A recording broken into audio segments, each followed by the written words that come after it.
Ladies and gentlemen, special episode of Social Pros this week as we have brought onto the microphone high school TikTok sensation, Maggie Thurman. She is a senior in high school down there in Atlanta. And in just 6 months or so, Maggie, I think this is right, you have generated some 630,000 followers on the TikTok platform and accumulated some 16 million likes, which is it's crazy, right? Adam hasn't had 16 million likes his whole life. And it is amazing. So Maggie, how did this happen? So I started posting funny videos, singing videos, dancing videos around August, September, towards the start of school. And I originally, actually, the first video I ever made was me saying that I wanted to capture my senior year of high school, making one TikTok for every week. So I could sort of look back at all the TikToks I've made and it be a representation of how my senior year was. And slowly from that, people got on board. It just started to grow and started to gain a following. And now we're up to almost 700,000 followers, which is so exciting. And yeah, it's been incredible. But Maggie, Dan, one of the things that I'm blown away with and really appreciate not only is the phenomenal success that you've had on TikTok, but I think the positive and optimism of so many of your posts. And that seems to be a focus. And I think, in some ways that's different than some other content that you see on TikTok and other social platforms. Maggie, one of the things I think you told us a little bit before the show was how you like to see how these influences and influencers are impacting people of your generation.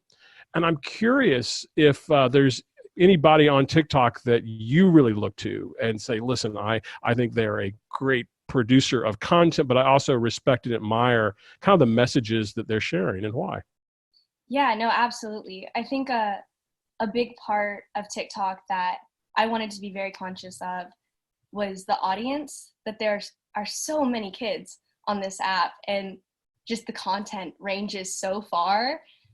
So I try and be conscious of that when I'm putting things out there, but some creators that I definitely admire. There's two comedic creators, Asaf and Frankie. I'm not exactly sure of their ats, but they produce comedy, but I've never heard them swear. I've never heard them use any cruel humor or anything like that, but they're so funny and they're so good and they have huge followings. And I think that's so important to provide creators like that where everyone can listen to them, because there are 8-year-olds on this app who love coming to it, love scrolling through their For You page. And I think it's important to have content that they can watch and resonate and sort of look up to. And if they're going to recreate something, I hope it's something good and wholesome. Yeah, it is kind of the Wild West out there, Adam. I mean, I'm sure you spent some time and you're going through it. Some of what's discussed, presented, or it can be quite outrageous. And as a parent, you think, oh my gosh, we're since the beginning of the internet, we've been trying to wrap our minds around, like, where is the line between what we will or won't expose our kids to? And the reality is there's no line anymore. And you've just got to do the best job you can raising your kids and give them the opportunity to discern for themselves what's meaningful and valuable. But yeah, it's kind of crazy. And I've admired Maggie's approach to that.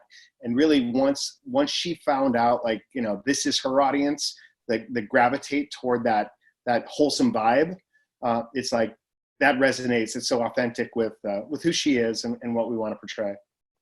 How else do you come up with content? Because obviously you're creating TikToks all the time. You mentioned using user comments and looking at viral challenges, but you spend a lot of time. How do you stay creative and how do you prevent sort of feeling like you're creating the same thing over and over? Because you don't.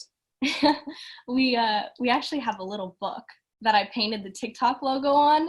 And occasionally, this sounds so silly, but occasionally we have little family TikTok meetings. That's awesome. Yeah, we just, we throw out any ideas we have. Sometimes they're absolutely terrible and we say, no, that's never gonna work. And then we do them and sometimes they do work. I think just going with whatever's on the top of our head. Oftentimes the videos that we put the least amount of effort into get the best response. Yeah. So that's been really interesting to see. Like the one where you threw me ice cream in the shopping, and we were grocery shopping, and I started juggling the ice cream and picking a flavor, and it took us all of like 30 seconds to make. And it's crazy. But, you know, you talk about Anna in the flow of life, it's like she's so busy. She's got school full time, musical theater, rehearsals. I'm on the road, I'm traveling. It's like, we have more ideas than we have time to actually implement. And so that's another constraint, but it's just given her more great skills. And she's had these skills for a while because she was a Hollister brand agent for a year during their program when they were kind of promoting the brand within high school kids. And she was selected to be one of a handful in Atlanta that were part of that program while it ran. So that was kind of her, you know, her initiation into social media marketing and through Hollister's education. So she's pretty savvy. Recognizing that TikTok is different than any other social channel. And we could go back to the old, you know, the Vines and the things like that in the 7 or 8 second video segment. But do you find, Maggie, at least the content that resonates with you, is there certain content that works better on TikTok than maybe as a video on Instagram, or vice versa? Or if one thing works on one, is it pretty interchangeable for the other? I think TikTok definitely has its own content that is specific to it. Where Instagram, a lot of the times, I think you go to certain apps for certain things. And TikTok is definitely something that I've noticed my generation, my friends, the people around me go to for instant gratification, just kind of a break. If you go on YouTube, you got to find a video you like. You got to take some time to do that. If you're on Instagram, you got to scroll if you're trying to find a funny video or something. With TikTok, you open it up, the For You page is there, and it's an endless scroll. It keeps on going. Yeah, forever and ever. And so it's such instant gratification. It's such a break. If you're doing homework, you can say, I'll do 5 problems, then scroll through TikTok 5 times. It's just so easy.